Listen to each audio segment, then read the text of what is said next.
They were recognized as two schools under a 10-year, over a 10-year longitudinal study to try to see where our kids, when they come in, and they might be coming in behind grade level.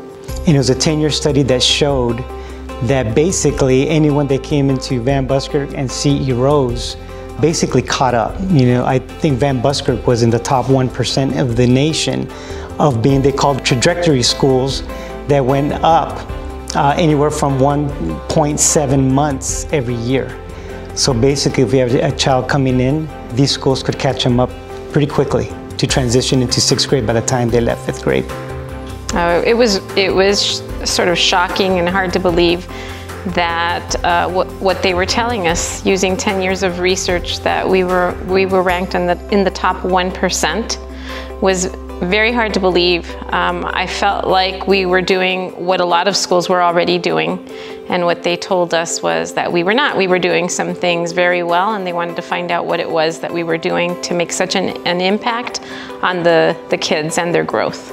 We're helping you because we want you to be a better student, and we want you to one day go out into the world and make, you know, a difference. And so a lot of it, we have that mindset as a school, and I think that really supports, you know, the findings and the research. But again, it was really kind of humbling, I guess, to say that our school is one of the top 7. And I'm super proud of our school and our teachers and our staff and our students and our families too, because without our families, we wouldn't be able to be where we're at right now.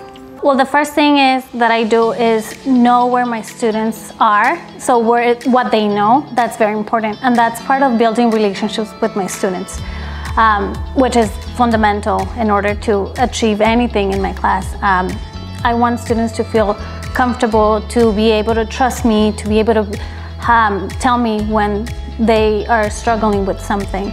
From that, we do pre-assessments from the material.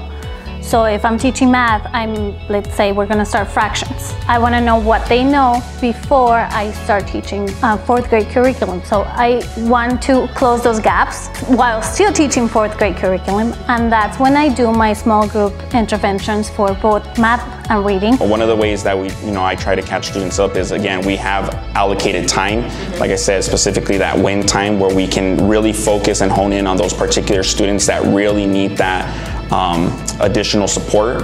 But again, within my lessons, like I said, once I'm done with like my direct instruction and our guided instruction, I try to pull those kids aside, whether it's our math time, our reading time, and I try to make it a point to specifically work with them on either the concept that they're struggling with or the skills that they're lacking. And I do my best to try to remediate and make sure that they're filling in those gaps that they have in their learning.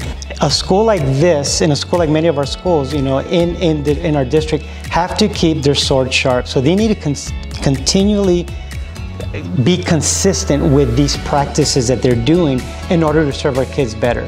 Pull them, as we say, push them from the bottom and pull them from the top. You have to continuously do that. So there's really no rest for a Van Buskirk or a C.E. Rose in a Title I school. They got to keep that sword sharp, continue going forward. And that's a lesson that we cannot get comfortable. We need to do what's best for our kids and just keep on pushing that way. So they know what to do. Now they need to keep doing it, and they need to put it on steroids to continue doing that, to address things such as you said, learning loss and different things that may come.